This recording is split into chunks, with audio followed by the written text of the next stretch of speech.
ইপসিতা, একটু চা দাও তো, আজ খুব টায়ার্ড লাগছে। তুমি তো রোজই টায়ার্ড।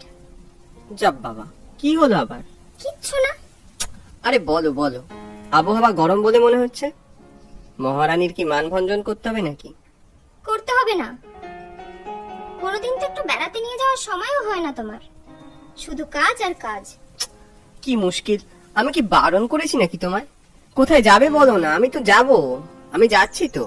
ছাড়ো, তোমায় আর কোথাও নিয়ে যেতে হবে না, আমি খালি রান্নাই করে যাই। এ তো মহা বিপদ। ঠিক আছে ঠিক আছে, তুমি রেডি হও, আমি দেখছি কোথায় যাওয়া যায়।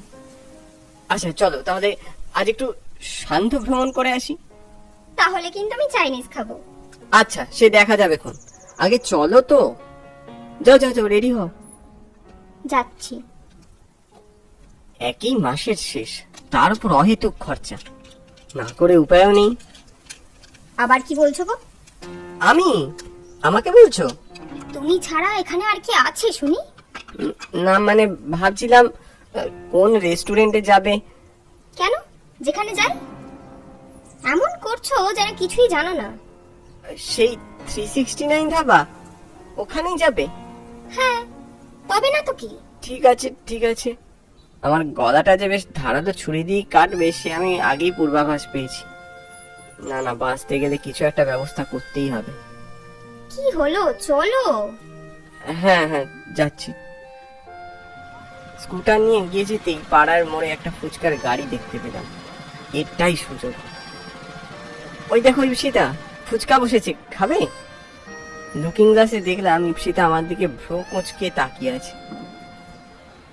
না মানে বলছিলাম খাবে কিনা, ওই অনেকদিন খাওনি তো ফুচকা, তাই।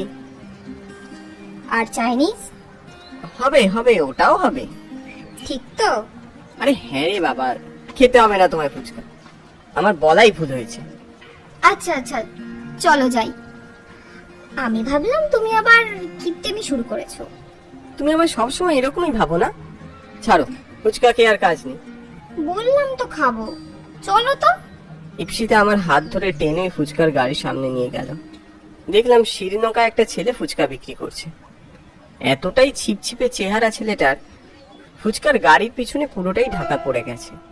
ছেলেটার করুণ মুখটা দেখে আমার স্মৃতিতে যেন অনেক কিছু ভেসে উঠল। ওর চোখে কি যেন একটা মায়া জড়ানো আছে। ফুচকা কত করে? আগে খেয়ে তো দেখুন দিদি ভাই। না না, আগেই বলো, পরে তখন এক গাদা দাম বলবে। এ আপনি কি বলছেন দিদি ভাই? বেশি দাম কেন নেব? দাম নিয়ে এত ভাববেন না। 10 টাকায় 5টা দিলে তবে খাবো। আমি 6 পিস দেব। আচ্ছা দাও।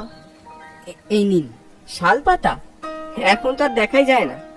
তুমি এখানে নতুন না? কখনো দেখিনি তো আগে।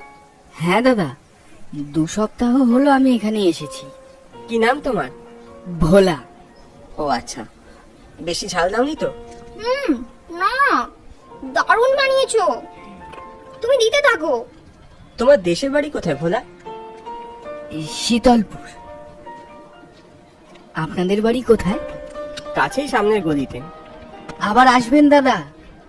আরে আসবো আসবো, নিশ্চয়ই আসবো, আমাকে আর দিও না। কোথায় থাকো এখানে? এই যে হারিমোড় বাজার, এখানকার বস্তিতেই ভাড়া থাকছি। ও আচ্ছা। এই সীতা, আর কত খাবে গো? খুব ভালো হয়েছে খেতে, তাই খেয়ে ফেলেছি। চলো, আবার চাইনিজ খাবে তো? এত ফুচকা খেলে তখন আর কিন্তু খেতে পারবে না, আমাকেই গলা অবধি খেতে হবে তখন। পেটটা খুব ভরে গেছে, আজ আর চাইনিজ খেতে পারবো না মনে হচ্ছে। তা বললে চলবে? পরে তো আবার এই নিয়ে আমায় কথা শোনাবে। না রে বাবা, চলো এমনি একটু গঙ্গার ঘাটে গিয়ে বসি। ঠিক আছে, তুমি যখন বলছো চলো। আবার আসবেন দাদা। বৌদি আসবেন। আসবো আসবো। ঘাট নেড়ে ওর টাকা মিটিয়ে আমি আর ইপসিতা গঙ্গার ঘাটের দিকে এগোলাম। আজ ভোলার কথা হঠাৎ মনে পড়ল। সপ্তাহখানে কাজের প্রেসারে ওর কাছে আর যাওয়া হয় না। এত ভালো লেগেছিল ছেলেটাকে, সেই প্রথমবারের পর বহুবার আমি আর ইপসিতা ভোলার কাছে ফুচকা খেতে গিয়েছি।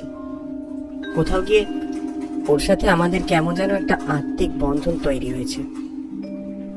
কি রঞ্জন, কাজ কেমন চলছে? এই তো স্যার। শোনো, সামনের মাসের 7 তারিখ আমার মেয়ের বিয়ে। তুমি বাড়ির সবাইকে নিয়ে আসবে কিন্তু। এ নাও কার্ড, এখানে সব বিস্তারিত লেখা আছে। হ্যাঁ স্যার, নিশ্চয়ই যাব। অনেক শুভেচ্ছা দেবেন কিন্তু। বলছি রঞ্জন, শুরুতে তো নানা রকম স্টার্টার থাকছেই, কাবাব পাস্তা থেকে শুরু করে আরো অনেক কিছু। আর কি করা যায় বলো তো? আর কি করা যায় স্যার? ফুচকা স্টল করেছেন? ফুচকাটা ভালো হবে। কি বলছেন স্যার? ফুচকা খেতে কিন্তু সবাই ভালোবাসে। আচ্ছা বেশ, তুমি বলছো যখন, তো তোমার কি চেনা কেউ আছে যে স্টল ফল দেয়? আমার চেনা তা আছে একজন। তাহলে তুমি এক কাজ করো, তুমি তার সাথে কথা বলে জানাও কত কি লাগবে, আমি পেমেন্ট করে দেবো। আচ্ছা স্যার, সে নিয়ে ভাবতে হবে না। অফিস থেকে ফেরার পথে পাড়ার মোড়ে এগোতেই থমকে দাঁড়ালাম। ভোলার ফুচকার গাড়িটা দেখতে পেলাম না, বরং যে বাড়ির সামনেও দাঁড়াতো সেখানে একটা ক্যাফে হয়ে গেছে। আশ্চর্য, ছেলেটা গেল কোথায়? কি হয়েছে ওর? কোনো উপায় না দেখেও যেখানে ভাড়া থাকি সেখানেই গেলাম ওর খোঁজ নিতে। একটা লোককে দেখতে পেয়ে তাকেই জিজ্ঞেস করলাম, বলছি দাদা, ভোলা এখানেই থাকে তো? ও তো এখানে থাকতো, এখন ভাড়া উঠে গেছে।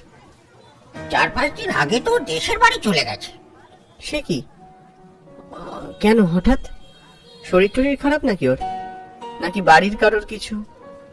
অত শত জানি না, তবে শরীর খারাপ নয় বলেই মনে হয়।